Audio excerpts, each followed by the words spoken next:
നല്ല മഴയും കാറ്റുമൊക്കെ അല്ലേ, അപ്പോൾ എന്തെങ്കിലുമൊക്കെ ഒന്ന് കഴിക്കാമല്ലോ എന്ന് വെച്ചാൽ ഒന്ന് പാത്രം പരതി നോക്കിയപ്പോൾ ഒന്നുമില്ല കേട്ടോ സ്നാക്സായിട്ട് കഴിക്കാൻ. അപ്പോൾ നോക്കിയപ്പോൾ കടലമാവ് ഇരിപ്പുണ്ട്. അപ്പം ഞാൻ എടുത്തിട്ട് ചെറുതായിട്ടൊന്ന് ചൂടാക്കി ഒരു കപ്പ് കടലമാവായിട്ടോ ഞാൻ എടുത്തിരിക്കുന്നത്. അതിനകത്തേക്ക് ഒരു 1/4 കപ്പ് നെയ്യും കൂടെ ഇട്ടോ ഒന്ന് ഇളക്കി ഒരു 3-4 മിനിറ്റ് ഒന്ന് ചൂടാക്കി എടുത്തിട്ടുണ്ട്.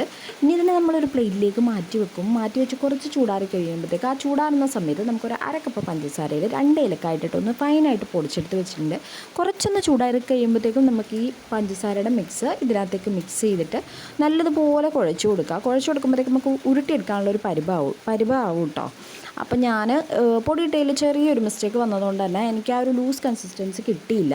എന്നാലും നമുക്ക് കൊണ്ടുവരുട്ടാൻ പറ്റുന്നുണ്ടായിരുന്നു. അപ്പോൾ ഒരു ഫൈനായിട്ടുള്ള ബോളാക്കാൻ പറ്റിയില്ല. അപ്പോൾ ഞാൻ എന്തായാലും ഉള്ളതാവട്ടെ എന്ന് വിചാരിച്ചിട്ട് അത് ഉരുളകളാക്കി എടുക്കുന്നുണ്ട് കേട്ടോ. അപ്പോൾ ഇതിനെ നമുക്ക് മാലഡു അല്ലെങ്കിൽ ഉണ്ടാകുന്ന ഞാൻ പറയുന്നതാണ്.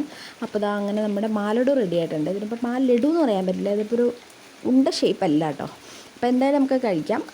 അപ്പോൾ അങ്ങനെ ഇനി ഇത് സേഫായിട്ട് എടുത്തു വെക്കുക എന്നുള്ളതാണ് എൻ്റെ ഏറ്റവും വലിയ ടാസ്ക്. കുട്ടികൾ അറിഞ്ഞു കഴിഞ്ഞാൽ വന്നും പോയും അങ്ങോട്ടും ഇങ്ങോട്ടും നടന്ന് തീർക്കും. ഞാൻ ഇത് ഉച്ച സമയത്ത് ഉണ്ടാക്കിക്കൊണ്ട് തന്നെ ചോറ് കഴിക്കാതെ ഇത് കഴിക്കും. അതുകൊണ്ട് നമുക്കിനിത് അവർ കാണാതെ ഒളിപ്പിച്ച് വെക്കാം.